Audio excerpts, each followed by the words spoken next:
Hello and welcome to this week's episode of Talking Skritt. I'm your host John, better known as Dale around the X-Ben, with a fantastic show for you. Guild versus ArenaNet, plans for the Warclaw, and no joke, SAB is dropping next week. And much more, but first, let me introduce you to my fellow host. He is a moderator over at MMO Champion and hosts a Zero to Hero on this channel, and also Vote to Kick on Wednesdays. All this talk about Guild versus Guild, what about a new game mode where you fight for your life to win the affection of a significant other? Call it Bride Wars. Say hello to Jim. I really don't know what to say to that. I think you should say, Arena, make the check out to Talking Skritt. I think the proper response to that would be to say, I do, but I don't know where that segue would go after that. So, hi, everybody. All right, awesome. And he streams over on Twitch, where he answers the age-old question, what new title does he want in PvP, and will it get him back into Achieve It? Say hello to Age. What title would I want? Let's see. How about Thief 420 No Scope? YOLO swag, blaze it. Yeah. I was thinking of the title of Delete. Add MLG somewhere, and then we're good. Yeah. What was that? The title of Delete Thief that I heard, Dea? I said Delete Me because there will be Age that would use it, and he'll play Thief. Subtle. Wow. I need more coffee. Hold on. And she's an editor at Guild Mag, writes for MMORPG.com, also her own site, MMORly.com, and is also a moderator over at MMO Champion. With the upcoming changes to Warclaw, hopefully they don't look to her and try to nerf her roar. Say hello to Robin. I can't be nerfed. I'm unnerfable. Oh, challenge accepted, ain't it? I don't know how that would work, but... All right. Yay. All right, let us jump right into it. So I think they dropped the announcement for SAB Returning. I mean, a lot of people are expecting it because it is now a festival. What was that, 2 years ago now they said that? Or somewhere around there? Yep. But, so everybody was expecting it to drop. We just weren't sure when.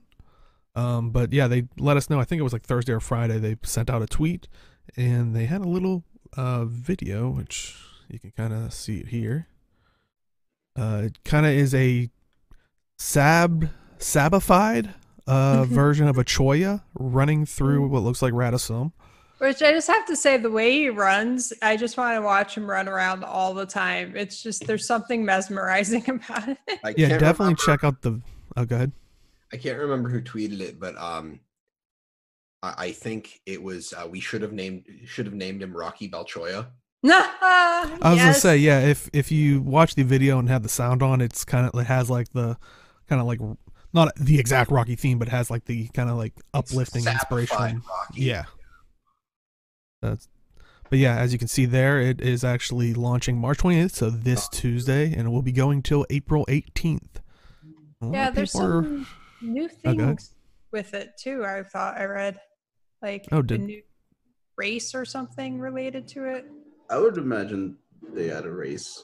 Yeah, I wouldn't be surprised if they had a race. Maybe we'll get a special SAB mount. Yeah, maybe. Or maybe one that's just for SAB. Like during the race, it puts everybody on a distinct like SAB mount. So it's like maybe even. You have to collect skills for the SAB mount. But it's only, maybe it might only be usable during the event, because I don't know if they'd want another I was going to say, yeah, I don't know about making a mount just for SAB. Feels like that would not work great. Yeah. But I'm still hoping to see a mount pack for skins for SAB. Right. New updated SAB mount skins. There aren't any. I thought there were SAB inspired mount skins. No mount. Nope. There are no SAB mount skins, which I think a lot of people have been hoping for it. Like, you know, you could have like the was it Skip Eagle, Shortcut Eagle for the Griffin, and I don't know. I could have sworn there were like, I don't know, my brain, I can see all of the different mounts done sabified, and I thought that was in game for some reason. Yeah. Well, the fact that you can see it means it is a possibility. Beam my brain to ArenaNet. Make it happen. But well, if you're gonna do that, aren't you gonna do that for the Corgi Jackal first? Yes, I've been trying. Well, see, if they beam the entire brain, it will have that in there with it. That's her plan. I don't know where we're going with this. If you watch the pre-show, you know what kind of mood we're in. It's weird here. Coffee. But I know a lot of people have brought up, does this mean we're going to get a new world for SAB? I mean, what do you guys think? I don't think so. If they do, great, but I don't think so. It would be nice, but yeah, I think that ship has sailed pretty much. Low expectations. Because wasn't SAB like Josh Foreman's baby? So. Yeah, but during some of the other parts, they had other people working on it, but then he was also like still like the front, like the head of doing it. It was still his thing. But I mean, there were other people attached to it. I don't know if they got. I don't know if they. Well, I mean, I thought they said a while back that they weren't going to do any more worlds for it because they'd have to take too much dev time away from working on other things to make it happen. Like a couple of years ago, I feel like that was a maybe. thing. It's been a while. They could have very well said it, but. Oh, chat saying maybe you're thinking of the Asuran holographic mount armor skins. Yeah, I was trying to think. I was like, there are ones out there that could be. I just couldn't remember what ones. Yeah, that probably is what I'm thinking of. Those are good skins. Those are ones I have. Yeah, a World 3 will be possible when they have time to actually do it. Maybe next year if they really wanted to, but I mean, there's not too much other information. They kind of just dropped this, and I know chat saying this may be the digitized Choya might be a new tonic for it. Is there, like, are you guys excited for this, or is there anything that you would want to see maybe added in? I know you guys kind of said like a race. I still need to do the hard modes. So I think I did World 2 last year. I only do one. Apparently, I just started doing this, and I only had time to do one world last year, and it was World 1 Zone 2, which took me like 2 hours to do. Well, it's probably better for your sanity to do like one at a time. So yeah, I for those of you who don't know, I'm not a big fan of jumping puzzles. So being tortured by SAB. Well, see, his problem is that as a thief, he can't use any of his skills that he usually uses to cheat jumping puzzles. So. No, I can't even cheat jumping puzzles. I just don't enjoy jumping puzzles. It's just because, like, if I miss, start over. Yeah, I don't know. My thing was I enjoyed the first world of SAB a lot. It was fun. I had a lot of fun with it. It was interesting. The second world, it felt like abusive in some ways to me. Like, eventually I'm gonna have to get into World 2, but World 1 Zone 3 is gonna be the next achievement. At least I'll go for, because the only reason I'm doing them is for the boom boxes. It's the only reason. The metal boom boxes. Fair. Yeah. Chat saying they hate SAB. They're not gonna have fun getting those achievements this year. I mean, I guess if you have the necessity to chase achievements, but I mean, if you're not going to enjoy it, if it's not going to be fun, just don't. It's cool. Yeah, it's a platformer-based content. So if you like platformers or you like those old school RPGs, I'm honestly just happy that like SAB has like that Guild Wars 2 has solid physics for the most part. So. Oh, it's part of okay, Monica, that makes sense. What'd she say? She's got a goal to get every achievement that gets AP. Well, then good luck to you. Right. Every classic one. Go slap those yaks. Backslapper isn't that bad. Well, because it just kind of happens eventually, right? Yeah. Right.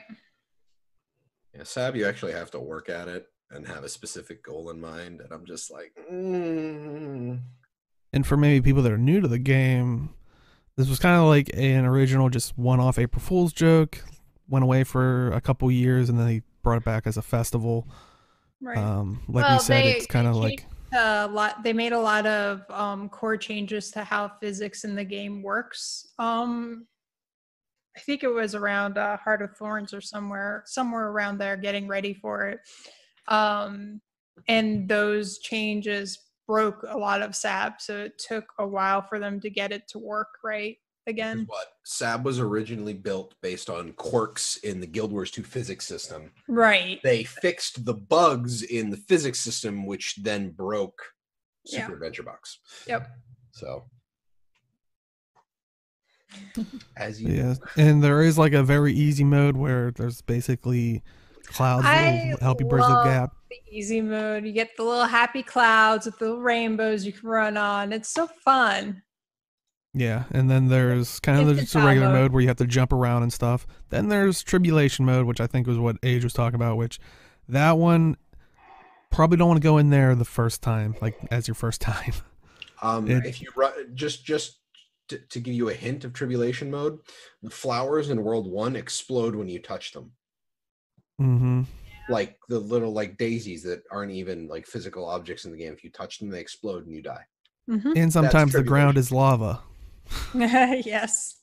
Or you walk 5 feet and you die to spikes. Yeah, I don't think I've ever made it all the way through, not an entire world, but one level in a world in tribulation mode. I think I finished 1-1 on tribulation. Because I remember we all did it together, like at least 3 of us did doing it, and I'm pretty sure I never made it to the end of the one that we were doing together. I gave up. Because I was like, it's not happening. Well, I think it's like, because the checkpoint gates, there's some of them where it's just like, instead of opening when you step on the keys, it's just like thunk. Yep. And you're I think, isn't it if you're in a group and you get there too early or something, like you have to get there all the same time, it might do that? It's been a while, like, I mean, it's been a year or so. It depends on the gate, I think, too. Yeah. So it's definitely, I would at least just do the middle one first, where you're jumping around as normal before you go into tribulation mode. But hey, if you're a glutton for punishment, I'd love to see a video of someone going straight into tribulation mode, not knowing any other stuff. You fool. Yeah. So, like we said, that starts this Tuesday, March 28th, and will go to April 18th. And some people are actually speculating. Does that mean potentially the new Living Story is going to be dropping the April 18th? What do you guys think? Possible. Let's say we're getting close to that theoretical time. Kind of awkward to drop that in the middle of a festival. Not really. No, this would be at the end of April 18th. Like April 18th ends, and then. I mean, they probably drop it after SAB. Yeah, I can see. Right. It's a lot of time. Yeah, so 2 weeks after next Tuesday. Yeah. The last one was in January, early January. So January, February, March, April. Yeah, that's a good amount of time. Or they might even just wait a week or two. And then, I would say like end of April for sure. Hopefully we'll be able to be talking about that soon. Any other thoughts on SAB? I was thinking of making a drinking game out of tribulation mode, but like I don't want to die. I was gonna say that's one of those things where it would probably become harder as you make the mistakes. Yeah. So I think I'll figure out what I do when I die, I guess. Anyway, yeah. If you die, you'd have to delete your thief. He's not Inks. Come on. That makes no okay. sense. When you die, Inks deletes your thief. Or at the very least, like if he has an open character slot, he'll just do it on that. You have to delete your thief. Okay, I delete this thief and remake the exact same character. Boo. Oh, I have to do my blackline key right now. Think about it. Okay. Anyway. You're welcome. Yeah, thanks. It was too recognition. It'd be fun. I haven't burned through that content, thankfully, so it's always something for me to do there. So. Well, I mean, we've been switching gears to more Warclaw news. We've been talking about Warclaw for the last couple weeks now. I mean, now that it's released, and there are some upcoming Warclaw bug fixes / changes. So they kind of broke it up between short term and then kind of like medium to long term and then even further out. So their immediate goals or changes or fixes are they're working on a fix for the issue where people can get stuck on their mount and still have their 3 evades and such. There may be more than one bug that causes this, but they think they're getting the most egregious ones out of the way. So also they're working on, they're going to remove the jump on dismount.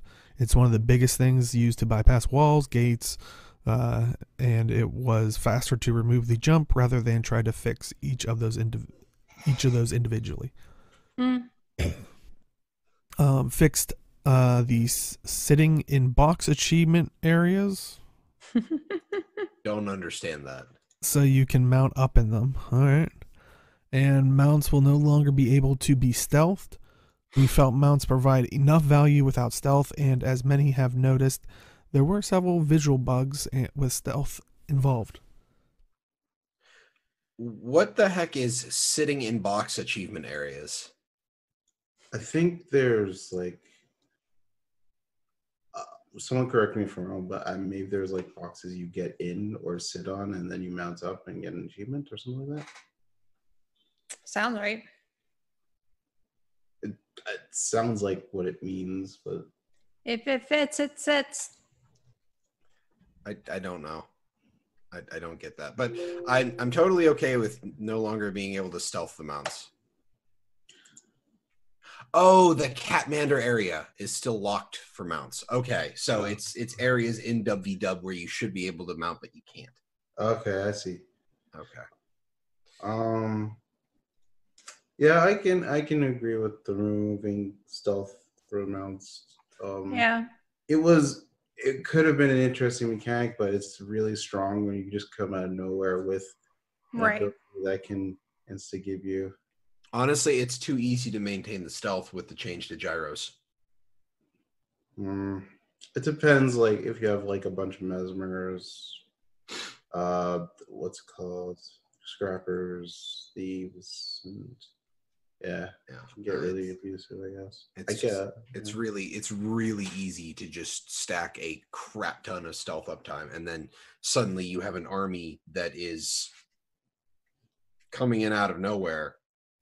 Not necessarily an army, because like they changed it to like 10 to 3 kills.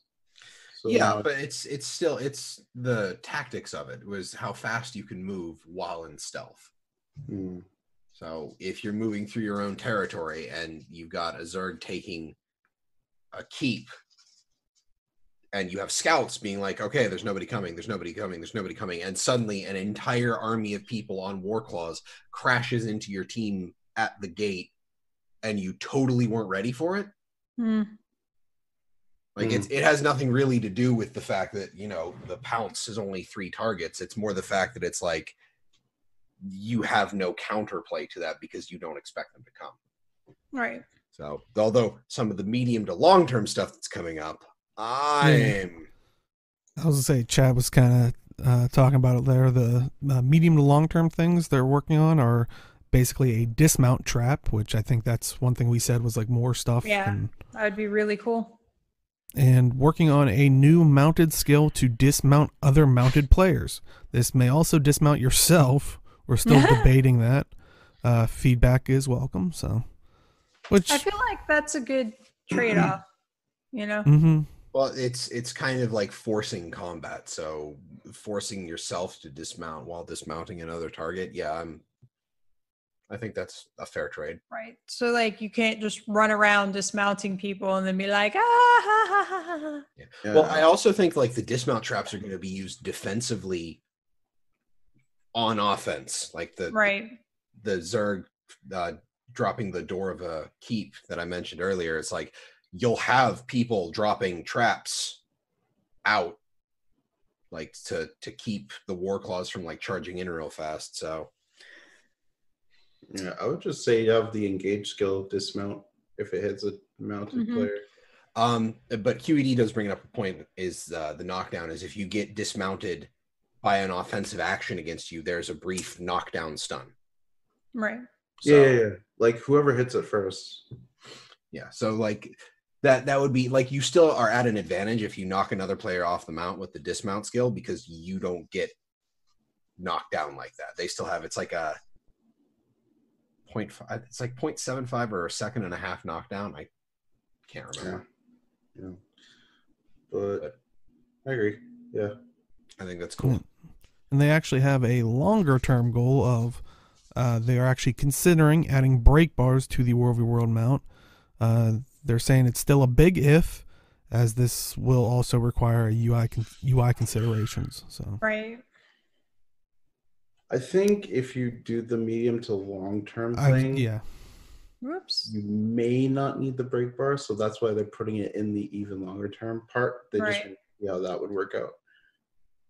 Yeah, I'm pretty hopeful with the dismounting stuff that they're trying to establish. Hopefully that won't be a necessary thing. I don't know. If they do the dismounting thing and they add the two of those, yeah, it might be enough. I kind of dig the idea of players having access to a break bar for themselves in some way, because maybe then more people will understand what the hell a break bar is. I mean, it's all throughout PvE and people still don't, so yeah, you're being pretty hopeful. Look, if you slap break bars on everything, maybe eventually somebody will figure it out and those longbow rangers will stop using 4 for offense. I'm just saying. But it's only good for knocking things out of stuff.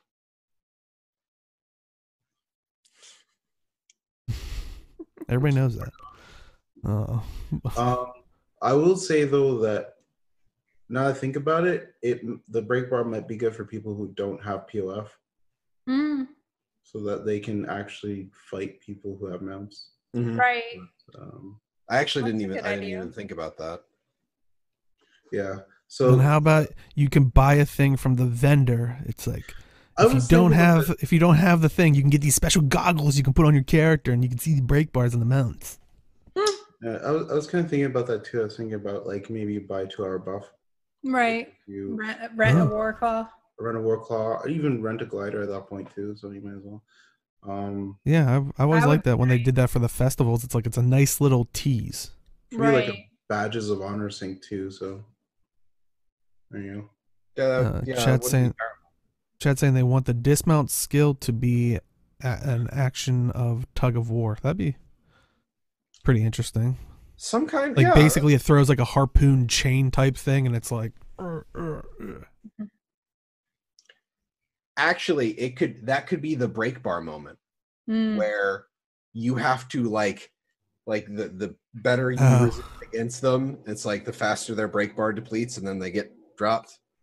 I don't know, but that's some pipe dream kind of stuff right there, but it would be really cool. Yeah. Yeah, would be interesting, but I don't know if the tech behind the break bar could do. I genuinely don't know, but it's an interesting possible use, though. Yeah. Are there any of these short-term, medium, or long-term goals? Like, do you think one should be higher or lower on the priorities list, in your opinion? Dismount. Higher. Yeah, I obviously don't know have any behind the scenes information, but from reading the list, to me, it seems like the shorter term things are the things that are probably a bit easier to implement. The longer term ones are the ones that they're going to have to mess with the most and tweak and whatnot. Yeah. So for me, it makes sense. Yeah. Yeah, sorry, go ahead, H. So I was just saying they're dealing with the exploits as they see them, and stuff like that. So, right, that's probably the first order of business. Apparently, I'm clicking through the posts from Ben. The dismount traps are basically already done. I was gonna say, I'm wondering, since they kind of worded it as like medium to long term, I could see the dismount trap being like the closer enabled one, and the skill one might be the farther out there one. Well, it was one of the things post he made. Mounts not being affected by CCs is a general mount thing. Break bar support already partially exists, since I think during original mount development it was something we were considering. As far as comments about dismount traps not being used, it's certainly something we've thought about. It's one of the reasons we didn't launch with it, but it's also pretty low cost to implement. We even already had the icon for it, since it was something we had considered during Warclaw development. Honestly, I think dismount traps are definitely going to be used. I really, I would honestly see people having traps on them and laying a line of dismount traps, or just peppering an area of dismount traps while you're assaulting an area, because it would be too smart with how strong and engaged Warclaws are at this point. Right. Especially if it prevents mounting up for longer than just getting out of combat.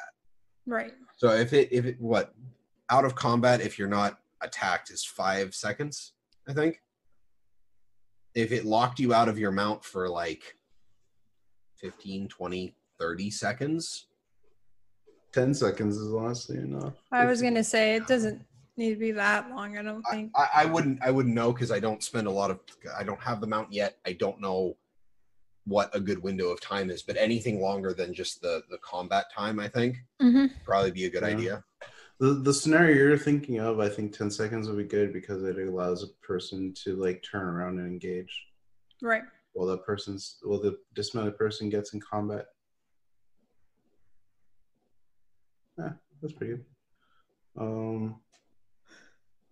We shall see. I think honestly, go ahead. I was supposed to say honestly, I think the putting a dismount as part of the engage skill as another skill you learn in the track would be honestly not too bad. I think it's low effort, but I wouldn't know unless I see. I don't know what. I was gonna say, do you guys feel there should be something even maybe on this list that they may have overlooked? Like, pretty solid list. Or do you think it covers all the most of the complaints that people are having? I hadn't even considered the possibility of a break bar for a mount, but I think that's an awesome idea. Going through more of the posts, apparently the dismount skill is planned to be ranged, just in a general sense. So, but no idea on what the actual range is at the moment. I think if it's like short to medium range, that'll be all right, but you won't want to make it too long range. Apparently, you don't want to compete with the Rangers, right? Apparently, the original plan was to have that ability for the gate chain, but the gate chain itself was so complex already that adding more functionality to it would be a problem. That makes sense. I think we made that joke too, where it was like you could like chain someone and like basically drag them with your mount. I just imagine like making an upgraded trebuchet ability that you can, if you hit somebody with it, you dismount them. So you can dismount people across the map. Hey, I mean, it's a big impact. I think we talked about this last week, or when it first came out, with how the arrow cart can dismount. It's like I'd like to see like some of the other siege, like a pass on the siege, or it was the ballista. Okay, yeah. Like maybe like you said, like the trebuchet, maybe not dismount them. I could see it dismount if it's like a direct hit, but maybe like an outer, as it gets further out, it's like maybe it stuns them for so long, because that's a lot of like pressure going on like on the ears and stuff. And but throw water. Yeah, what if can we get a trebuchet that's a giant ball of yarn and it's like it distracts them? Disorient debuff, your mount just runs off the other direction. Honestly, I lose it for like 5 minutes. Like, no. I just like seeing the like just a ball of yarn rolling away from a gate, and then everybody still on Warclaws are no longer capable of dismounting or controlling their mount, and all of their mounts just start chasing after it. That'd be great. They're at the door. They're like, pull. No. That'd be hysterical. Supposedly during testing, they did experiment Right. with dragging players. Oh, okay, but it didn't look good and was wonky. Yeah. Fair. Maybe There's someday. a lot of variables with that can Yeah, go oh yeah. awry. Just on like the communication of the server to client side alone, that's a lot. Right. Yeah, that'd be real weird. Yeah. Yeah, there you go. See? Chat's on board with us. A ball yarn for the ballista skill. Yep. Or even trebuchet or but yeah, any other thoughts on the Warclaw bug fixes / changes that they're wanting to do? All sounds like good stuff. Well, apparently on Reddit this past week, someone posted stating that ArenaNet refuses to deal with players who have disrupted Guild versus Guilds for months. Which, for people who don't know, Guild vs. Guild was a very popular game mode in Guild Wars 1 where it's exactly as it sounds, two guilds fought each other. And people were saddened in Guild Wars 2 when that wasn't really brought over in any kind of capacity. So a lot of people in War v World would try to match up and fight Guild vs. Guild style. At first, they used to do it on the map, but then Dev got upset with that, and they eventually made a specific area in War v World where people could do this.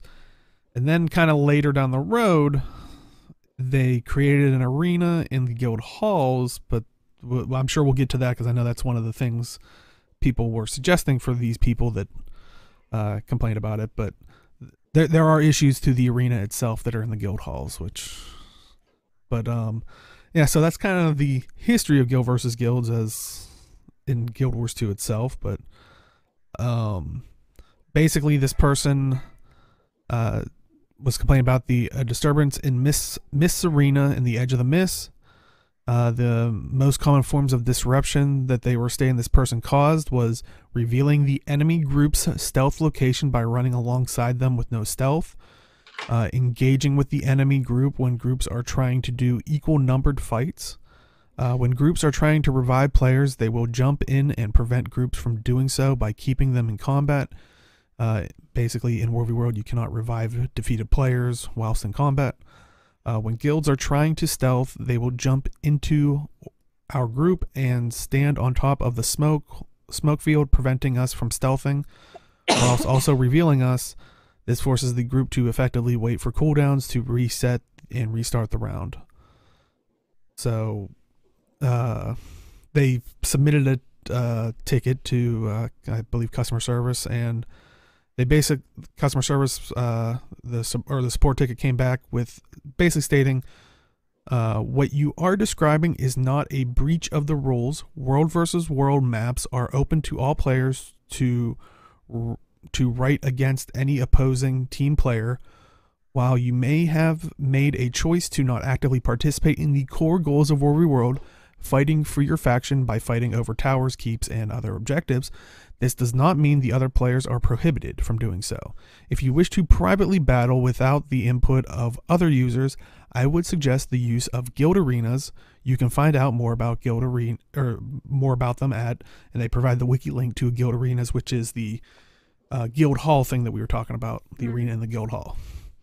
So I guess my question to you guys is, well, I guess the first thing to get out of the way is, why is not doing this in the guild arena, which is in the guild hall, which is out of War v World, a problem? That's such a freaking slap in the face. I'm sorry. The guild arena, getting a large number of people into the same guild hall instance is really, really cumbersome. Like, it's just bad. Like, doing anything large scale in a guild hall is actually kind of shit if you're not part of the guild that guild is. Right.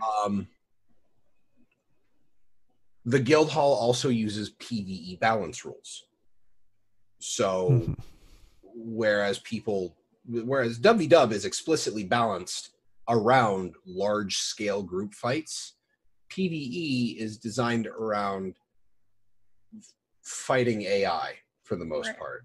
So there are some skills that will just do a crap ton of damage and function completely differently because the target that the player fights against is completely different. That being said, apparently I was reading some of this stuff in the thread.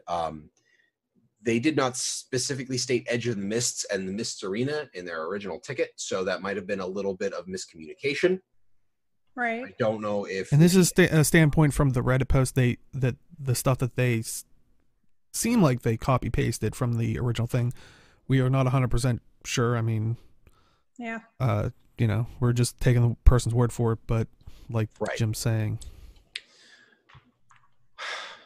So, as far as I can tell, I have a rant on this, and I don't want to just be rambling for a while without everybody else talking. Well, I was going to say, we'll definitely get to that stuff. I'll go first. Apparently, Chad is saying there are still guild versus guilds happening on Borderland maps as well, because I've seen it.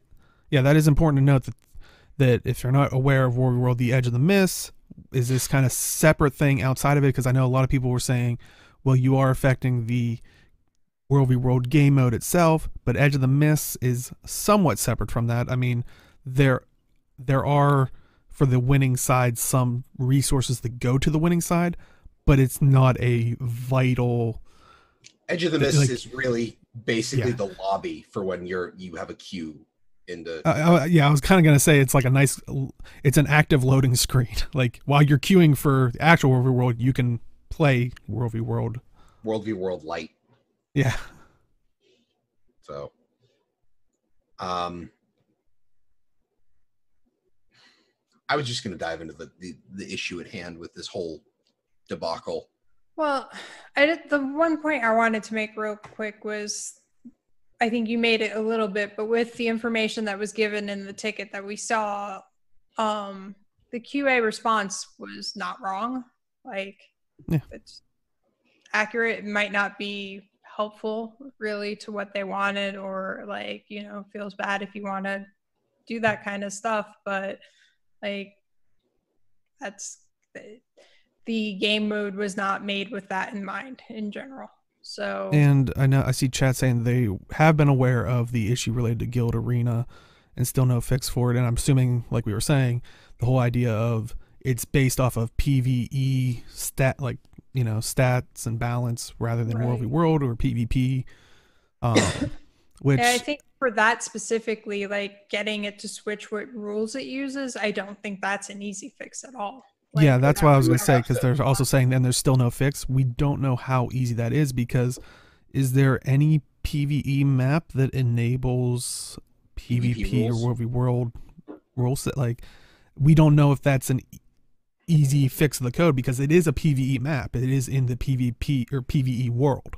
Right. So, and anything like that, if they were able to give you like a lever to flick to swap the balance scaling, you'd have to reload the map. Like, it would not, you can't just flick that on a dime. It's not something I think that can happen properly. I think that, go ahead. I was about to say, you have to basically turn the map, like, you have to turn on World versus World mode in this instance, and it would transform into a World versus World map, essentially. I don't know how I can do that. I think Mofongo hit the nail on the head. It's like, it feels like everyone's wrong in this, and they're all right as well. Yeah. Yeah. Yeah, it's kind of a messy situation all around. Yeah. Like, that one person is playing World vs. World, but at the same time they're being a jerk and just interrupting fights when they explicitly know they're Guild versus Guild players. They're just trying to do their thing, like just have fights. Right. Like I said, I've run across it a few times, and most of the time it's really obvious what's going on. And even when it's not, like, somebody's been like, hey, we're trying to Guild versus Guild here. And it's like, oh, okay, I'm sorry. Didn't know, you know, like, I don't know. Yeah.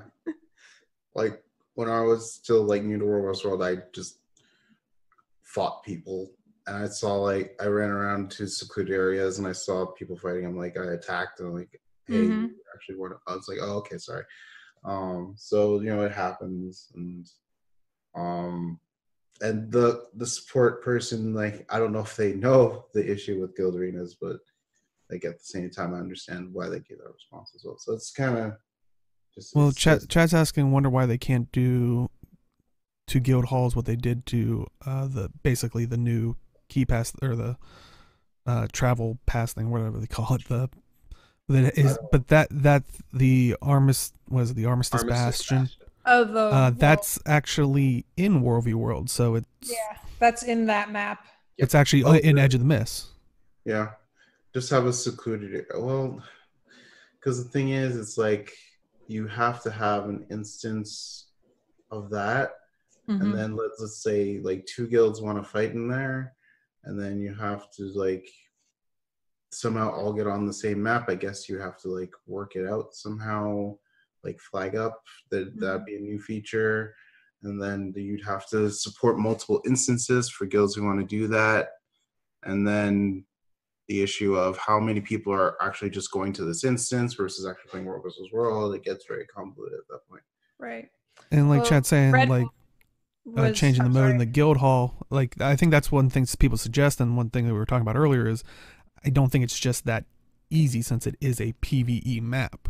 You know, and I'm talking from someone that also doesn't know the tech behind it, but we haven't seen any map like that, like we were saying earlier. Right. But I think I was going to get to what Red Wolf was saying, but I think you were about to say it, Robin. Yeah. He said basically what I was been thinking for a long time is I wish they would just implement something akin to the custom arenas that guilds can make for them to do this kind of stuff in their own instance thing together.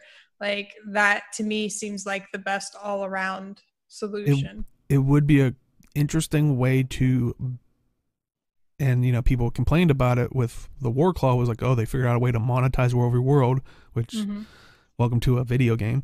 Yeah, I mean, this is a potentially another way, and then have like, because you could buy a guild hall bundle, not guild hall bundle, PvP arena bundle originally, and it would give you some time, but then you could use currency from that game mode, so you know, whatever they want to choose in this case for World v. World, whether it's badges of honor,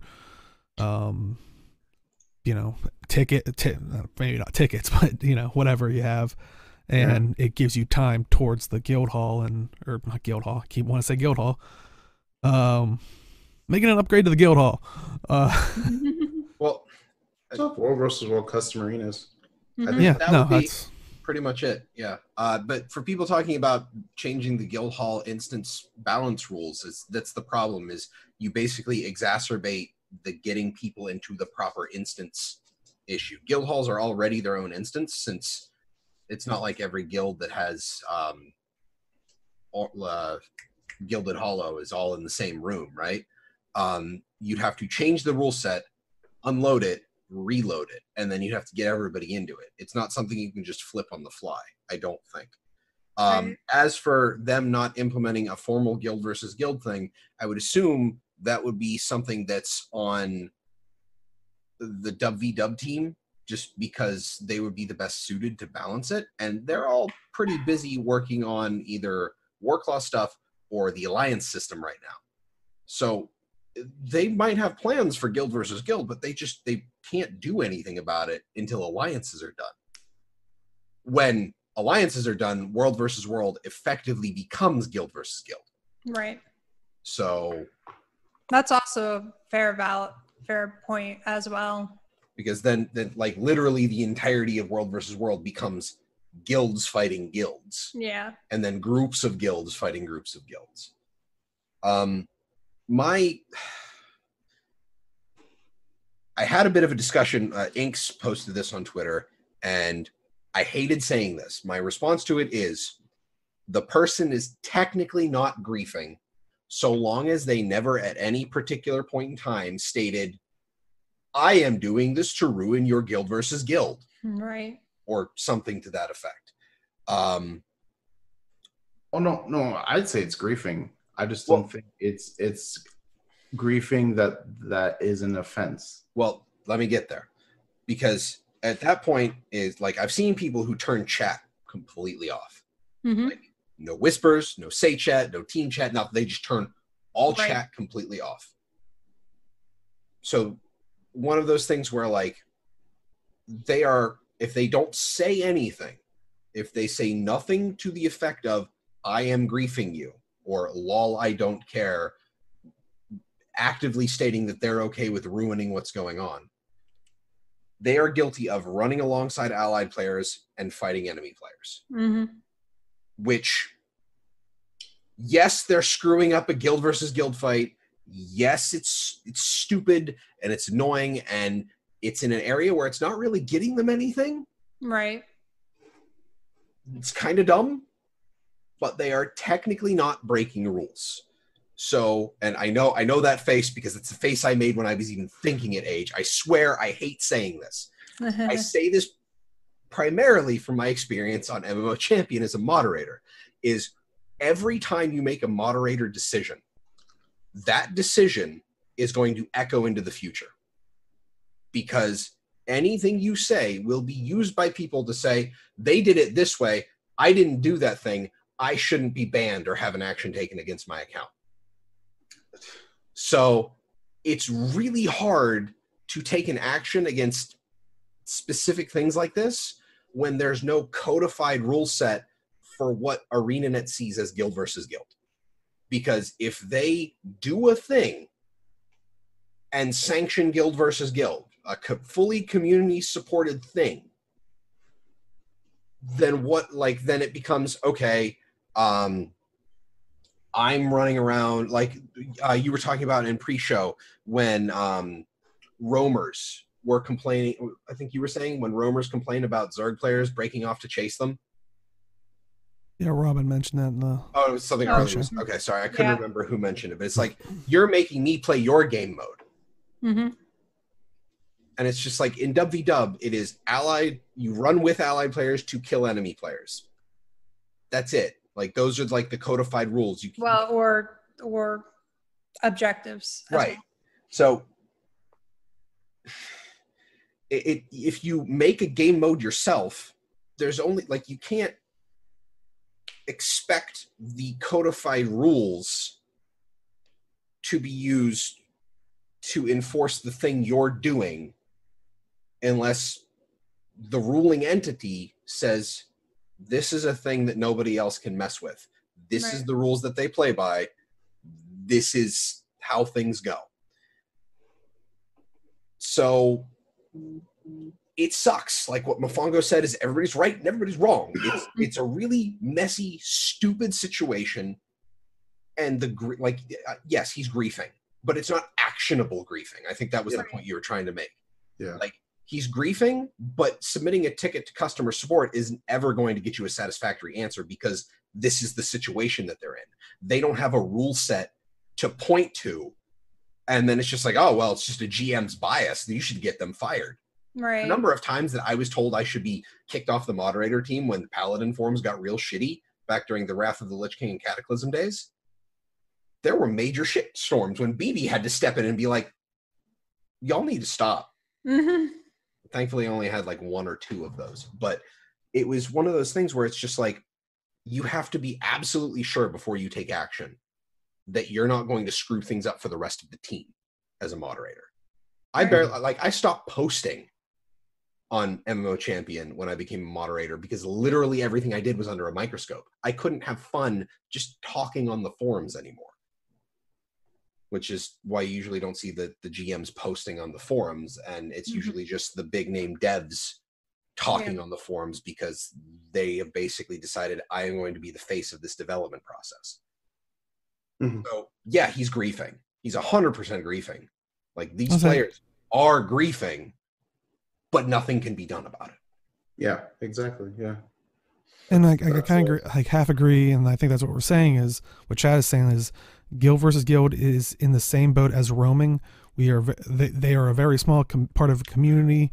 It's already pretty small, but I would say it's kind of along the lines of roaming is, well, you're like, when people say you should be able to enjoy your game mode how you want, that's PvE, PvP, in War v World, not the fine points in it.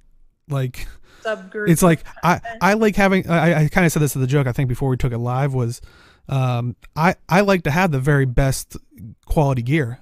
Oh, I have to raid. Well, no, I don't want to play that game mode. No, I just want to have the stuff and sit in the Lion's Arch. Like, that's how I enjoy a game. So why do I have to play your? It's like, so you can't really, it's the overarching game modes. Now, yes, and I think we're all here saying we would love to see guild versus guild as a solid specific thing, like we were talking about, possibly arenas or instanced off things, so people can still enjoy it. But it's just how it is now. How it is now, it's just, it's a subsidiary of War v World, which if a roamer complained about the same thing, like we were saying, it's like, well, that's the game mode, kind of like how the person described it. You're in world versus world. Yeah, I mean, yeah, I knew Warclaw was going to hit roaming hard. Right. I can't say anything else about it because I just have to change my style. Like, nothing else I can do. I don't think you could change your style in terms of GvG though, because like, unless you find different secluded areas where people don't really go. But yeah, it really just comes down to being able to have in order for GvG to truly be a thing that can't get messed with like this, they need to have an instance area that's accessible to everyone. You can't just tell everybody to buy the Armistice Bastion pass. Like, that's not something that's going to work. Right. Because even then, like, other people who have the Armistice Bastion pass can buy the pass and jump into the combat area there. You need something like a custom arenas, basically, at this point, if you really want GvG, but in world versus world. Yeah, you need like a custom mist shard if they. That way, people don't interrupt. People, know the rules, all that stuff. So. No, I think Chad was saying earlier, like, they might even be thinking of something to go along with alliance things, and I was like starting to think, wouldn't it be crazy if it was like, because once worlds are kind of like a thing of the past, since anybody could group with anybody, it's more about guilds. What if to capture like some of the bigger points, it's like, the people that had the fort before, 10 of their guildies get put in there, and then 10 of the people, like maybe bigger guild, like the guild that's leading the charge, goes in there, and they have to guild versus guild for the spot before it gets completely captured. Like, maybe like just like what is it, the castle in the middle. I just had this thought about that idea. In before one guild's randomly selected 10 players are all Mirages. We can't hit them, but they can hit us. Yeah. I mean, that feels like a different game mode, but that'd be kind of neat. Mm-hmm. To have like, to fight for this tower, you have to win 2 out of 3 rounds of GvG. Right. Or something like that. And maybe like it creates a bubble in the middle where they're fighting, and on the outside it just has both armies competing with fighting each other. Maybe if you kill an enemy, it's like somehow helps the people inside, so you're still incentivized to fight for control of it. Right. And I know, Mafongo, the alliance system isn't necessarily going to fix this. It's more like it's reducing servers. Mm-hmm. Yeah. It's going to be the same thing with more people, with more coverage, but it's pretty much the same thing. Well, also, like, hopefully the ideal is that it'll balance things between the fighting teams better. Yeah. Mm-hmm. But in the long run, they need to do some kind of like guild v guild thing, but I don't think that's going to happen until the alliance system is out and hammered, like all the bugs are hammered out. Like, I just don't think it's gonna. Oh no, I know the alliance system is literally just being implemented to get rid of servers, because world versus world is the last place that servers matter. Right. So that's the entire point of the alliance system. It has no, like, and then what Arlie said, it's about rebalance, like making sure balancing is a little easier, just to make sure that people can't like jump ship on a regular basis. Yeah, but alliances for me is more like there's more people, there's more coverage, which means whenever I go into World vs. World, no matter what hour of the day, ideally, it's there's always like people to fight. That's kind of the idea of the alliance system for me. So with all the changes, so that and I think it's mostly responsive, like how I was saying. Once the alliance, like maybe the alliance system, in my mind, I'd say the alliance system comes out, and this could potentially set up stuff. Since, I mean, the alliance system will have to focus more on guilds, because are you going to be like, yeah, we're Blackgate strong, and like a new player's like, who's Blackgate? Is he the commander? Should I know him? No. Like it's an attempt on Fungo. You get it. I'm gonna give it a shot at least. So. Yeah, but I honestly don't think we'll see a guild versus guild mode codified until the alliance system is done. Because like I said, it's the world versus world team that would work on something like that, because people in the world versus world team, like their whole expertise lies in handling issues with large scale PvP combat. Right. I was going to say that's the one place in the game where there's large scale combat where both sides are players. Yeah. So the alliance issue won't directly fix this, but it may lead to it being fixed. Yeah. It's a step on the path. Yeah, and it's not just to kind of answer the question that the Reddit thread poses. It's not that ArenaNet refuses to deal with this. It's that they can't without setting a precedent that could be problematic in the future. Right. Which sucks. Like, it sucks to hear that. It's not the answer that anybody wants. Even like ArenaNet doesn't want to give that answer, but it's the reality of it. Yeah. And any other thoughts on this issue? World versus World custom arenas. There you go. That's your thing. Love to see it. Next up, they're wanting to actually add some new PvP leaderboard titles, and they actually want people to vote on them and like actually come up with them too, I think, right? Yeah. Yeah, if you have other ideas, you can yeah. PvP McPvP face, right? That's yes. Thank you. Thank you for keeping that alive, Deo. But they did say on the forums, please note that 1, these proposals aren't a guarantee. Things can still change, especially if someone suggests a scheme that we like significantly more. 2, any additional title suggestions should have a unifying theme. And 3, the vote results will be one of the considerations we take into account when deciding what new title scheme we will use. So they have a couple here. Version 1, current titles, the pros, no work required since it's already in. Cons, after legendary demigod, each title sounds less differentiated. They don't illustrate how well you placed, as they are pretty close in meaning. Difficult to say how ruthless, relentless, and merciless legend compare. So version 2 that they're looking at, a nobility theme. Pros for it, very easily recognizable ranking between the various titles. Most PvP players will be instantly familiar with this terminology. Adding PvP makes it clear that it's a reward earned in PvP. Cons, not very unique. Their version 3 is a number theme. Pros, ranking is very straightforward. Cons, not really exciting. No pizzazz. Version 4, military theme. Pros, clear ranking. Cons, military ranks may be more suitable to World v World than PvP. So, first it's like, how do you like the ones they currently have here listed? And, do you guys have any other thoughts for a theme? Get rid of the hear stupid chats. Goram titles.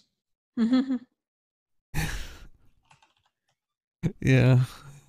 I was like, is this really the rewards system they're still gonna go with titles? Like,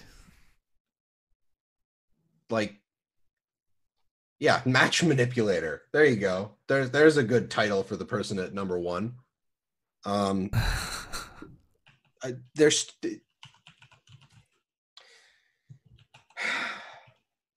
if your unique reward for your rank in PvP, you're talking about the top 250 people, the most coveted rewards in all of ranked PvP, and it's a title.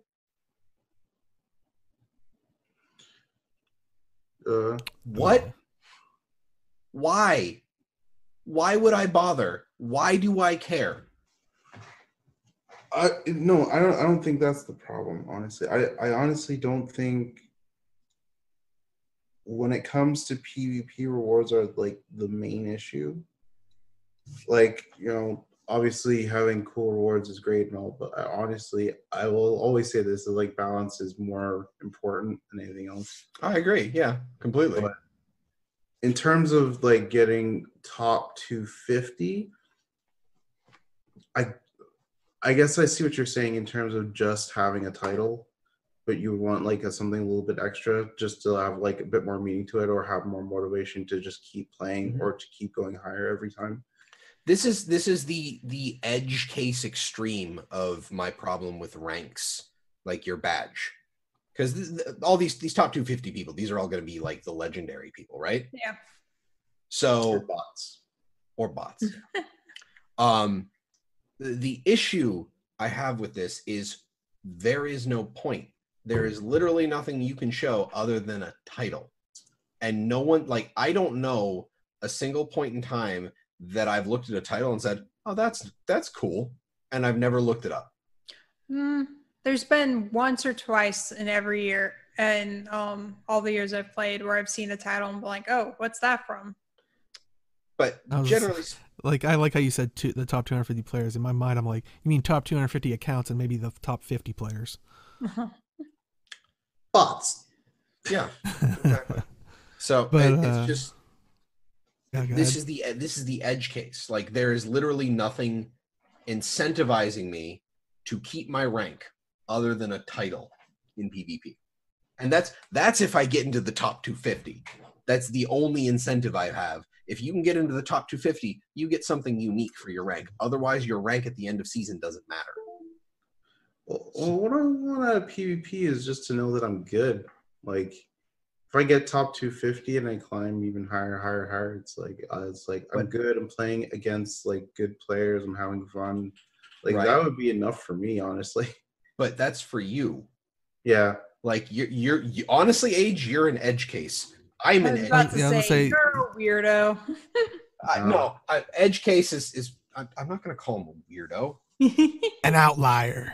That's like pot kettle kind of situation there. I know I'm weird. New show, we're the outliers. Yay. But generally speaking, the carrot on the stick that gets people to do stuff is the rewards at the end of the season. Without something unique, without something more tangible than a title. Okay. But again, balance keeps people in. Otherwise, oh yeah, that too. Doesn't matter what reward you have in. Like, if you could put out a legendary for the top 10 players, like if the gameplay is terrible, they're not gonna play. They have to be tied together. Like, those two things, when balance is good, you have to, like, because they hold each other up. So like, if balance is good but the rewards suffer, like if balance is good, what am I playing? What am I maintaining rank for? I may as well just play whatever the hell I want and not care if I win. I'm going to get the pips anyway. If the rewards are good, but the balance is bad, it's like, okay, I can suffer through this because the rewards are good. Right. And if both are good, well, then you've got a pretty solid foundation. So they both have to be, and then if one falters, the other can hold it up for a time. So it's one of those things where they kind of go hand in hand with it.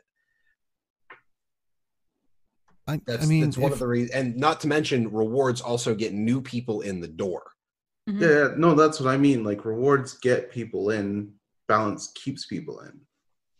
Yeah. I agree with you that there should be a balance, but Well, I mean, right now they're kind of just looking to titles as the reward, which I mean, for better or worse, it's like I'm curious how.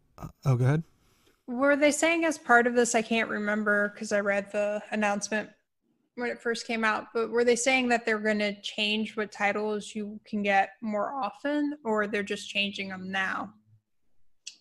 it seems like they're changing them now. Because Yeah, I I would would think say. that like if it's something there are different titles you could get every season, that might be kind of cool.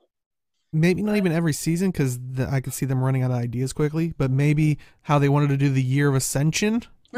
Maybe you have 1 year to get this title, so you have multiple times. If you want to be the special snowflake with only that title, win it again.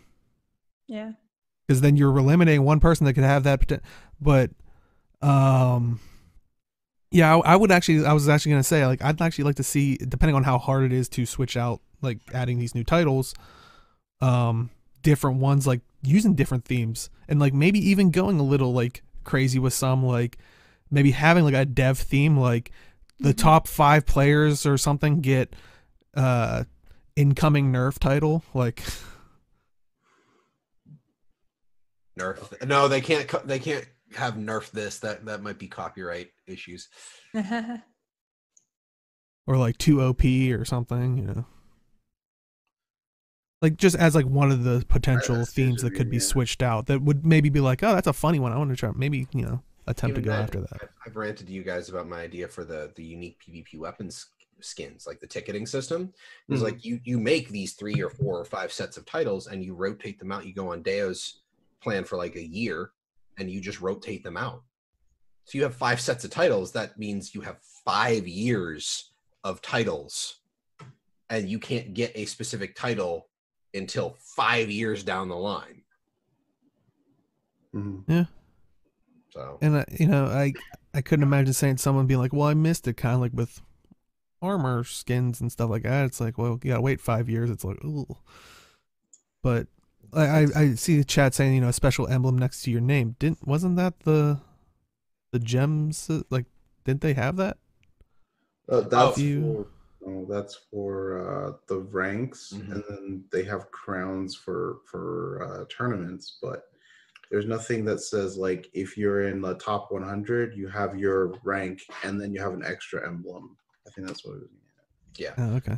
It would be like a flourish or something on, because I'd assume you're either platinum or legendary. I don't know how many people are playing PvP to get the top 250 spots, but you know, you'd have the legendary emblem and you'd be, you know, legendary 3, but what shows after that? So it'd be another emblem to show what tier of title that you got on top of that. But I mean, at the same time, like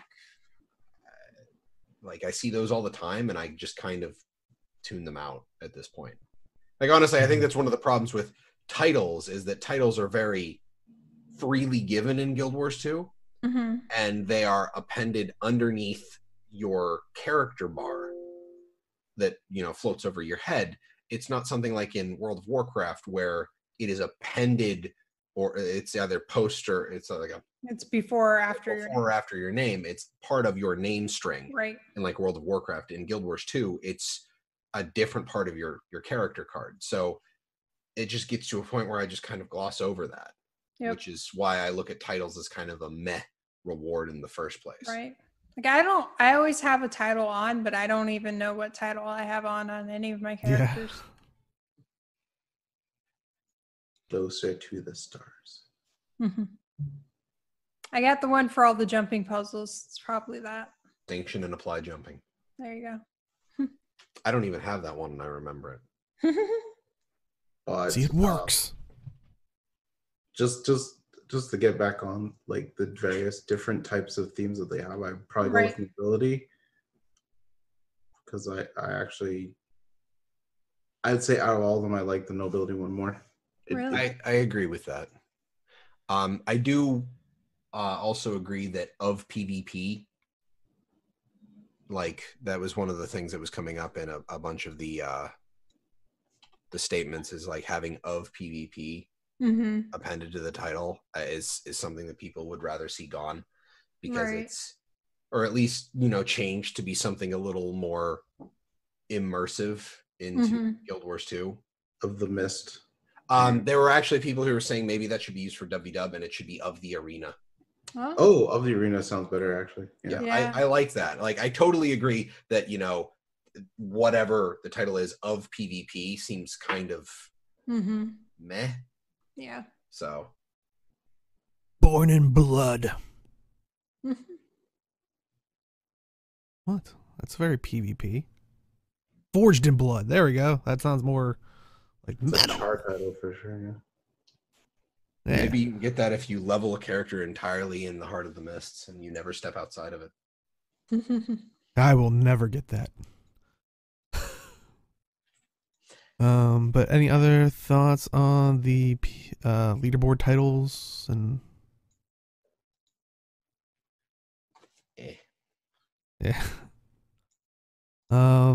Though a kind of cool thing happened this week. They were talking on the forums about, if you're not familiar with POF, how they, when you have gear that tends to drop, it's in like the unidentified with the different rarity color. They are actually going to try to make that happen across all of Tyria. So core Tyria and the Heart of Maguma regions will now drop unidentified gear, and rather than individual find, masterwork, and rare items. Magic Find will no longer affect the results of identifying unidentified gear.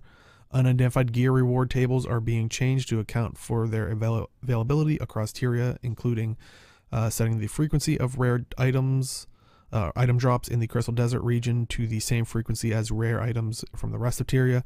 Removal of Isaac Cormier, congealed putrescences. Sure. And pulsing brand sparks from salvaging unidentified gear. They'll now drop from the Crystal Desert region loot box or loot tables. Addition of fine and masterwork reclaimed weapons from the Heart of Maguma region to unidentified gear loot tables. So, it's, I mean, what are you guys' thoughts on? Basically, it sounds like it's going to save some inventory space. Yeah. Considering you'll get, instead of having a crap ton of weapons and armor in your inventory, you'll have a nice pretty stack of unidentified gear. I'm totally on board for this. Yeah, I think it's really good just because it decreases the amount of time. You don't have to like clear inventory after 3 runs and then like you could just keep going until you are like actually done, or like you have more runs you can actually do until you have to take a break to sort your inventory. Yeah, I remember like having to rush, like if we actually did a full Auric Basin meta, I remember having to fight to get my inventory clear before going on the chest run to make sure I had enough time to catch the hero point fight and then the other challenge that was down there. Like there were 2 hero points or something. Balthazar one and the chalk one, I think. Yeah, like trying to fight to get to all of the events that happen after a meta map or just a meta event in general. Like you'd have to fight through your inventory first, and now you really won't have to do that. I'm 100% on board for that. So, but do you think it's a problem? Because this is supposed to be dropping on the 26th, but they're saying basically before the update, the unidentified gear drops are influenced by Magic Find twice. So once when you receive the drop and once you identify the item. But with the incoming change, the unidentified gear drops are influenced by Magic Find once, basically when you receive it as the drop. So, I mean, that's fine. Yeah. I don't have a problem with that. Like the Magic Find affects what comes into your inventory, not what happens in your inventory, right? Is that what they're basically saying here? Yes, with at least an unidentified gear, because I was going to say it's technically not like that across the board because bags, I think, when you open them, that's when they're being dropped, but there's no really rarity tier to bags.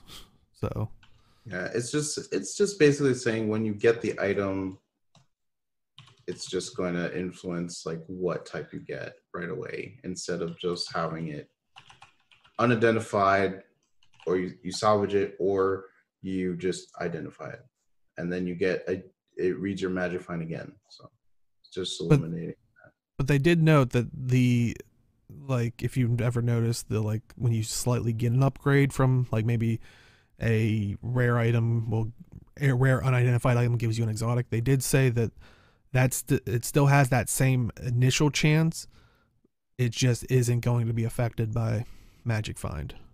So there is still that chance of getting that upgrade to the next tier when you're opening it, but it won't be based off your magic find, which I think is good.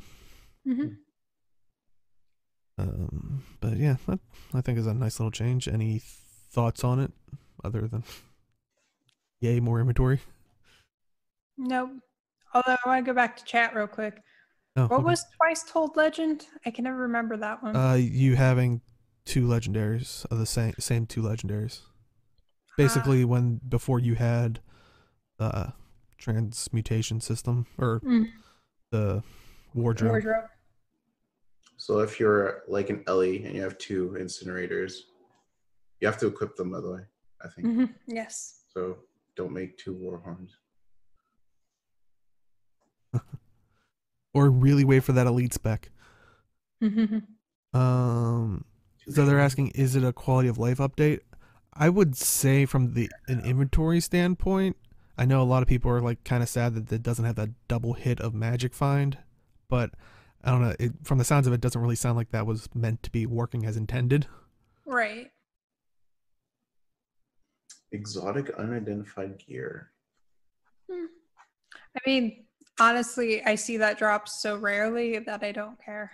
Totally forgot I had muted myself. Hypno, when you get a loot drop, the table that you roll on, I believe that is the table that is affected by magic find. If you roll an exotic, you get an exotic. They're not going to make an exotic tier of unidentified gear. You get an exotic. But you still have a chance to get exotics out of unidentified gear as well. So it's not like you're going to lose out on this. Might actually increase exotic drops. I don't know. Maybe just they do say that, in general we're going to get the same amount. Well, I think they said in POF it's lowering your chance of getting natural the precursor legendaries from the Gen 1 if you're looking at it that way, but in Core Tier and Heart of Thorns it actually increases it. Because they are fixing the issue that POF had, so it is lessening it, but it is increasing it in all the rest of the maps. People want their nat 20. Look, I'll take the chance dodecahedron anytime.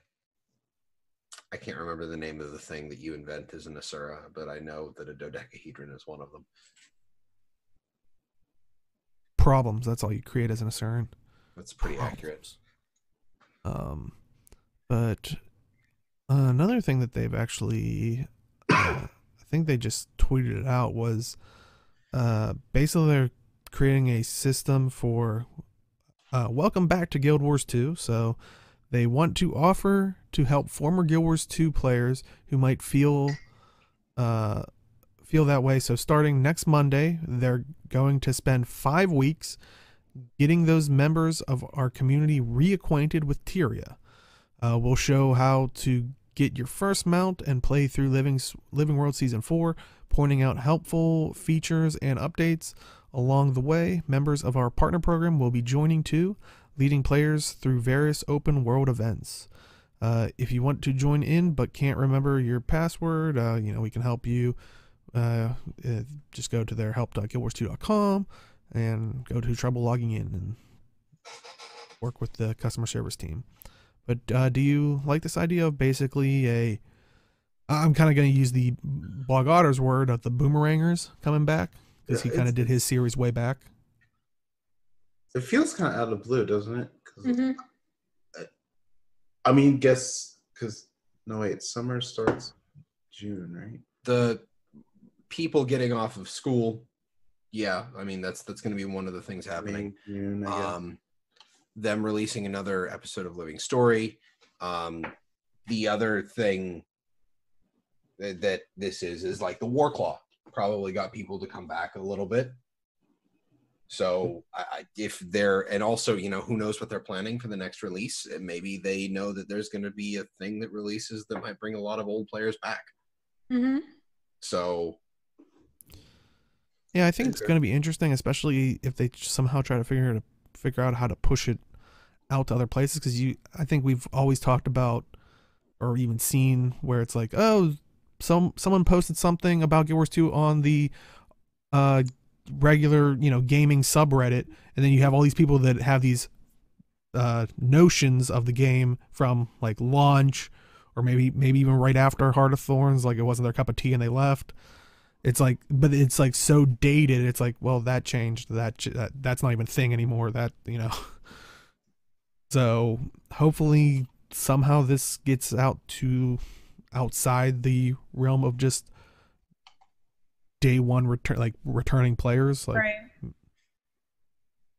but yeah, I think it could be cool, and you know, including partners. It's so it's next Monday, so it's March and all of April, pretty much. Mm-hmm. Yeah. Any other thoughts? Guild Wars 2 is dead.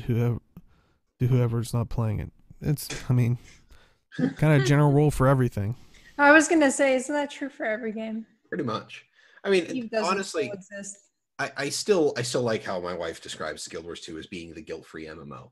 Mm-hmm. Like, you bought it, you own it, you can come back and play it whenever. If you had a level 80 character, your build might be different, your gear might not be as great for what you like to do, but still, for the most part, you hit level 80, you have exotics, you're fine. You can go do a thing. You can come back and you can do something. Like Warframe, right? Around that? What's a Warframe? It's like a javelin, but functional. But less good. What's a javelin? It's a big spear you throw. Yeah, like we can't use spears on land in Guild Wars 2. But like in other MMOs, like World of Warcraft, I come back after not playing for however many months. There's another 30, 40, 50, 60 eye levels for me to grind out, and I can't do what people are doing at the new content because I have to grind the interim gear. If I were to, for some reason, reactivate my account, I stopped playing in Mists of Pandaria. My character is level 90. 90? I think you're 90. 90. Yeah, I have 100. I have 20 levels to catch up on, and like 3 or 4 expansions. Ain't nobody got time for that. Guild Wars 2 level cap raises. You could just boost and do the newest one. Not gonna give them money to level my character for me. Just have one of your pets, like just Pokemon my way all the way up. Just use one of your pets as an excuse for paternity leave. There you go. Yeah, I don't think that'll work. If there were level caps for every expansion for Guild Wars 2, yeah, I don't think we would have been here still. No, I probably would have. I probably would have burned out in Guild Wars 2 if there were level caps. I just don't think people would have kept playing, because it's like, I would have kept all these legendaries you went after, oh yeah, they're useless now. Yeah, we've had this discussion lots of times. I remember having this discussion with some guildies that wanted level caps, and I'm like, why? Right. If you just want to see light shoot out of your butt for another 10 levels, go to WoW. It's like, if level caps increase base power, maybe. Which they kind of have to, because that's just base power only, but still keep the other. You can still keep legendary ascended, blah blah blah. Well, yeah, those would have to scale up too, but like, would you scale up those armors or keep them the same? For legendary and ascended, I'd scale them up, because from the beginning they've said that legendary ascended will always be the best gear in the game, the highest stat. Yeah, but would you necessarily add another higher tier weapon or like a mid tier weapon and then compensate? Or would you just keep the schema we have now but increase the base power of your character if you level up. So what you're saying is, like, as you keep leveling, it's just your base stats that increase. Yeah, But just keep the gear schema that we have now. pretty much. Does that work? I mean, that it would technically work on raising your stats, but at that point, what would the point be? Right. Yeah, like you're not getting new gear. You're using the same gear that you had, and you're just increasing your baseline stats. It's just increasing the numbers for the sake. Yeah, if they want to do that, well, if they want to do that, just be like, hey, with the expansion, you'll be able to wear another amulet. Like, because then. Hey, with the new 10 levels, that you can finally dye your back piece. I would play for that. I would be very angry if that was a level 90 thing. It's like, no. You just but like Guild Wars 2, you do it and then it unlocks for your account. So there you go. No. And Hat, I know exactly how that feels.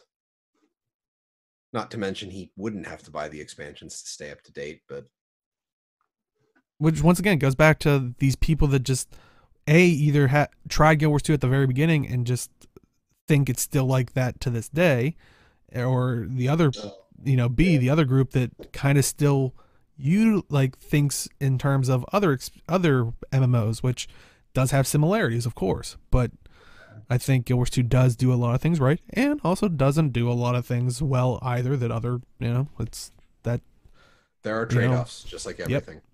Yeah, but I think Pat, your friend, is just wanted to play WoW again. Yeah, that's really it. Also, I somehow really sidetracked this off of them doing the whole welcome back to Guild Wars 2 thing. That's my thoughts on that. Thumbs up. Welcome. Yeah, enjoy your stay. Stay a while. Yeah. And no, that's not us. That's not Tyria. It could be. It could be. What insider information do you know, Age? Well, if Abaddon came back, we could just have like a desolate wasteland. And then, we have demons and stuff. Well, so when does Deckard Cain show up in all this? I'm confused. When the meteor falls. I'd never said it was Deckard Cain that said that line. Oh, it's Kecker Dane. Anyways. We are going afield.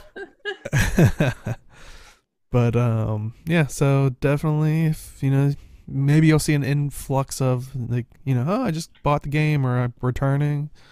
Usually people are really good about it. Just be nice about it. But yes, and if you're doing a good deed about all these people, helping them out, maybe getting them back into the game, treat yourself at the gem store. Treat yourself. And always, treat yourself. And always thank you, Doffy.net. Check out Doffy.net so you can spend your gems more wisely. First up, we have actually the March Madness sale. It is today, if you're watching this live, 30% off shared inventory slots. That is, and you can do 1 for 490 gems, 3 for 1,323 gems, and 5 for 1,960 gems. Yay! They're the bestest. Yep. I was gonna say, these are the things that you were wanting, Jim. Yep. I think you said before. Already bought another 5. Nice. I'll never buy more than 5 at a time because buying 5 is the best value, and buying 5 on sale, that's the bestest value. So. What is the max? Wasn't it like 20? I want to say. I think it's 20. 22. Oh, is it 22? If you the ones you get for expansions, I guess. Yeah, so it might be 20 you can purchase. I have to check the number I have. I was told I could buy 11 more before I bought, so I can buy 6 more right now. But you have a point. They could have brought basketball back. 22 shared can be purchased from the gem store, 1 slot from Hearthorns, 1 slot from Pathfire. Okay, so 24 in total if you have both expansions. So 22 from the gem store. There you go. Cool. And luckily chat was saying they bought some of these like 2 hours before the flash sale happened, and I was just gonna suggest it, but apparently they went ahead and did it. But if you are one of those cases for any of these, usually if you try to contact customer support, they're usually, okay with, refunding you the stuff. So the difference. Yes. I was a very good example of that with my keys. Yep. I have 18 slots and I have both the expansions. So 24 is indeed the max. Well, so yeah, definitely check that out. If you're watching this on YouTube on Sunday, unfortunately, it's probably already passed. That's why it pays to show up live. But there should be a new sale there on Sunday. So depending on what it is, definitely check it out.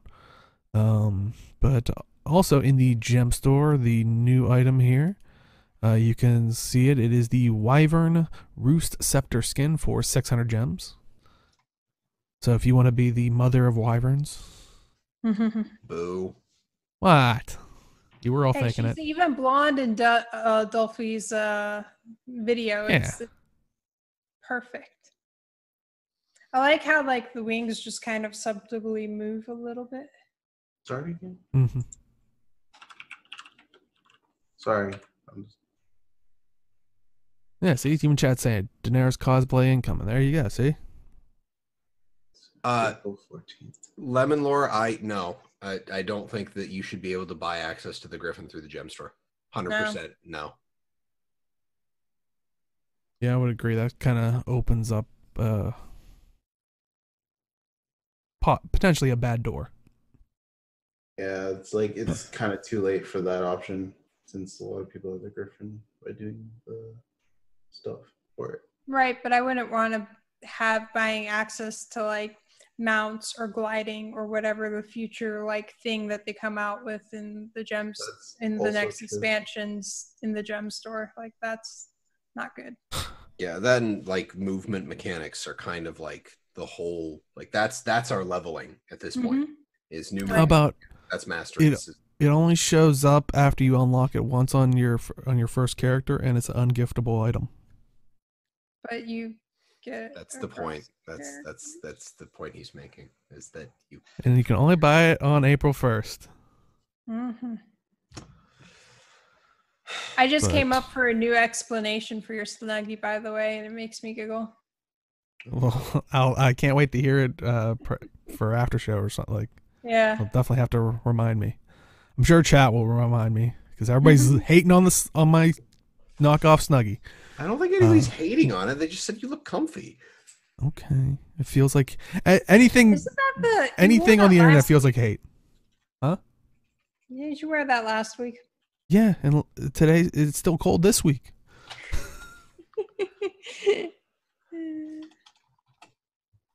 Don't worry, I have this machine that washes things. Anyway, but yeah, so you can pick that up for 600 gems. I think it looks pretty cool. Like if you're going for that aesthetic, like it looks cool. It's also cool, like when she's doing one attack, it like goes forward out of the hand a little bit, and like there's magic holding it in there. That's cool. I'm not sure if that's a bug or not, but I don't know, but it looks cool. Yeah. That's like. But yeah, so you can pick that up for 600 gems, and like I said today, if you want those shared inventory slots, you gotta grab them up quickly. Any other thoughts on the gem store? Yay, sales. We're nearing the end of March Madness sales, so. Did you mention the flutes were on sale too? Oh, are they? The flutes are on sale for another 18 hours. That's why we were talking about the flutes before the show. Yep. Oh. So Arlie could buy another set of them. The flute gathering tools, the infinite ones are on sale apparently. So if you want to play your way to resources, there you go.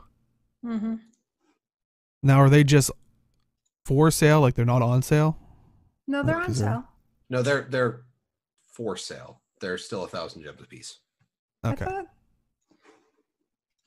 I love how that distinction that Inks left us with has stayed with the show. Right. I thought I saw them for a reduced amount when I was on there. No, I think I've only ever seen them reduce price in the bundle for 2,700. I've never seen them reduce price individually. Right. So But solidarity. Thank you, chat. Last up, we have Community Corner. And always thank you to the community for doing some pretty cool things. First up, we got a new beta release of the D912 PXY. So basically the thing that's establishing DirectX 12 for Guild Wars 2. It is, community made. But, this tool doesn't make any modifications to the game files or on the disk or runtime. It doesn't give you any advantage or botting solutions. It's just a third-party tool, so they claim, it's terms of service compliant. They do say you use at your own risk, and they are not going to respond to errors that originate from their README file. So definitely, if you're using it, read the README file that comes with it. Who would ever read a README file?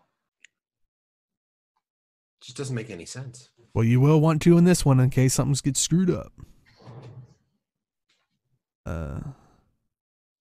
And chat's saying it crashed on their computer. Yeah, and like I said, this is just a beta of it. They're slowly working on it, and I know some people, I saw the Reddit post of it, and we'll throw it in chat, and if you're watching this on YouTube, it will be in the description if you want to try it out yourself. But once again, it's at your own risk and all that stuff.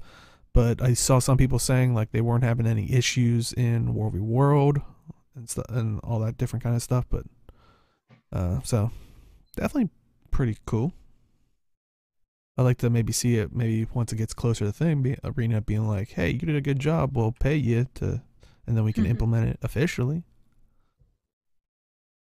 But any thoughts on the DirectX 12 for Guild Wars 2? Yeah, I was gonna say, I don't know how many people would be like, no, I don't want people to have nicer things. I mean, if this gets solid enough that like ArenaNet might be like, hey, can we put that like in the install?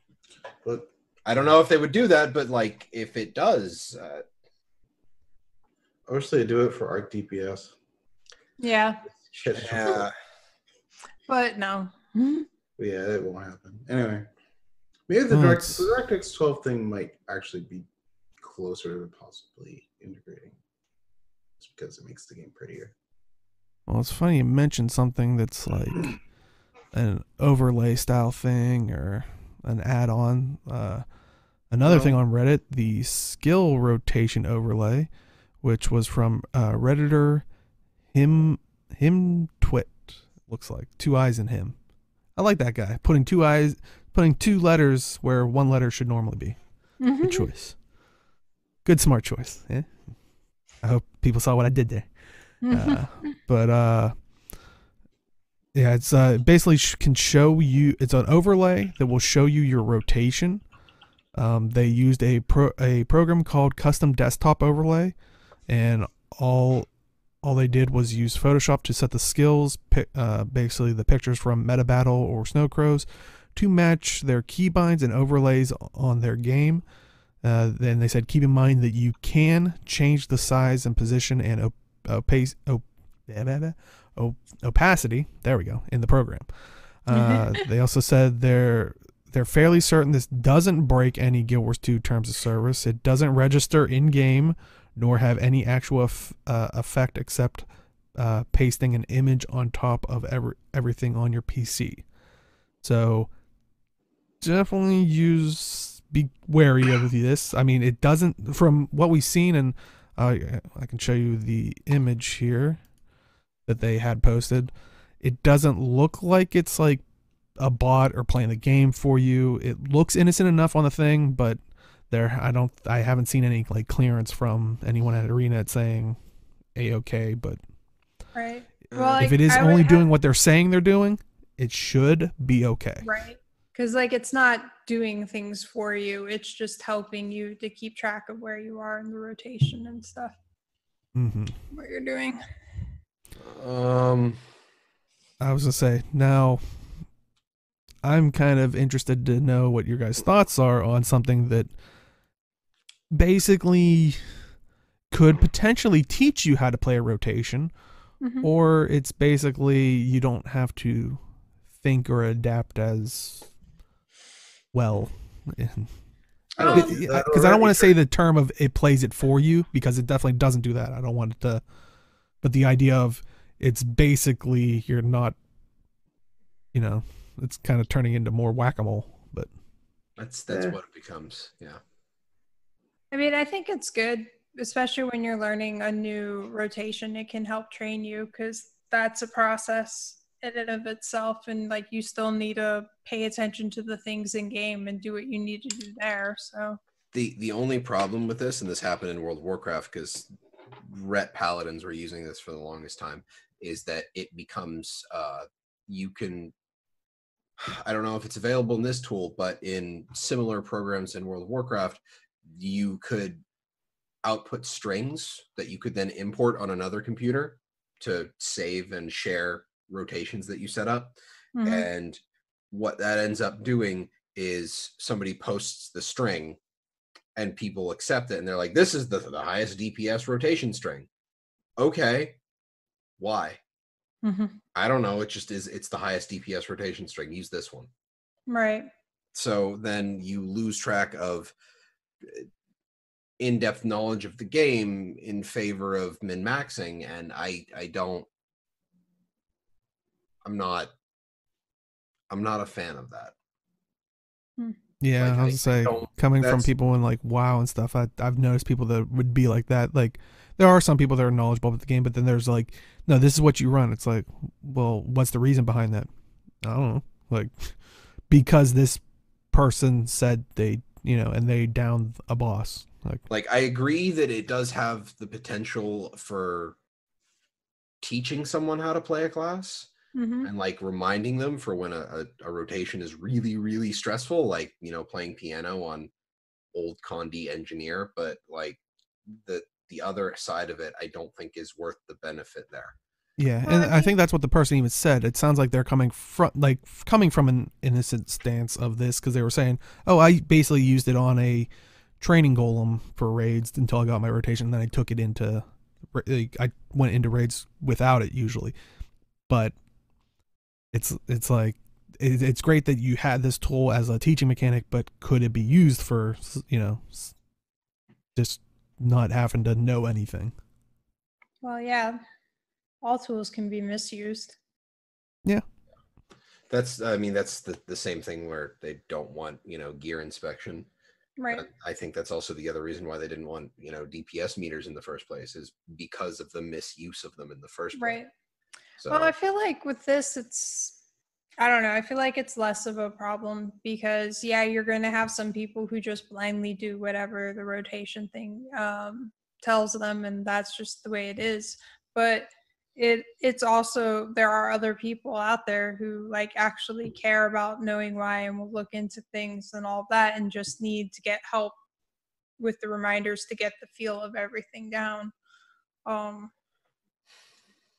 I don't know.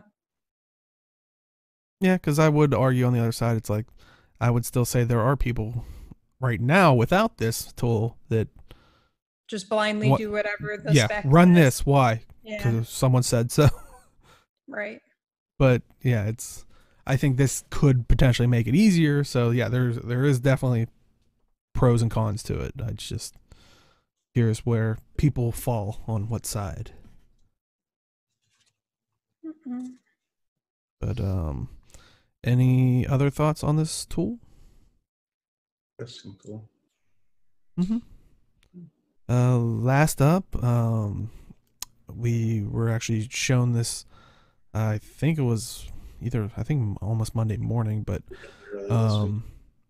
yeah, basically Wolfie, for people that aren't aware, also goes by Goddess Wolfie, or just Wolfie in game, is actually looking for a kidney transplant, and she actually posted on Reddit like they weren't sure if this would be okay here, but they wanted to just try it, but they kind of tell their back history. They've been playing since launch. Been a leader of Wrecked for a long time.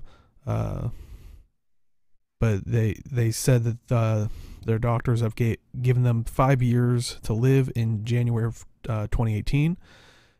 Basically, it took them this long to get on the transplant list, and they're looking for a kidney, which they go on to say it was a type A kidney. They list out their email and a fundraiser, and I'll definitely link the post in Reddit or from Reddit. If you can help out. I know Inks also put out a video talking about it as well.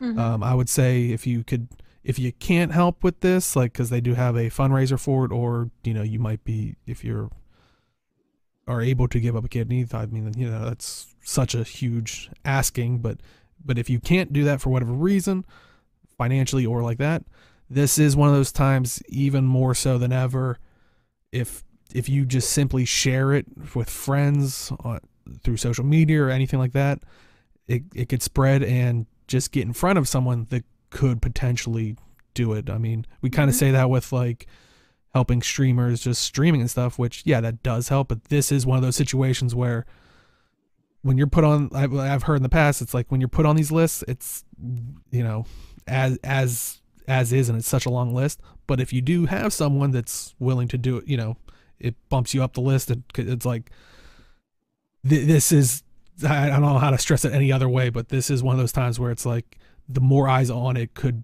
potentially just change everything. Yep. So, but yeah. Go ahead.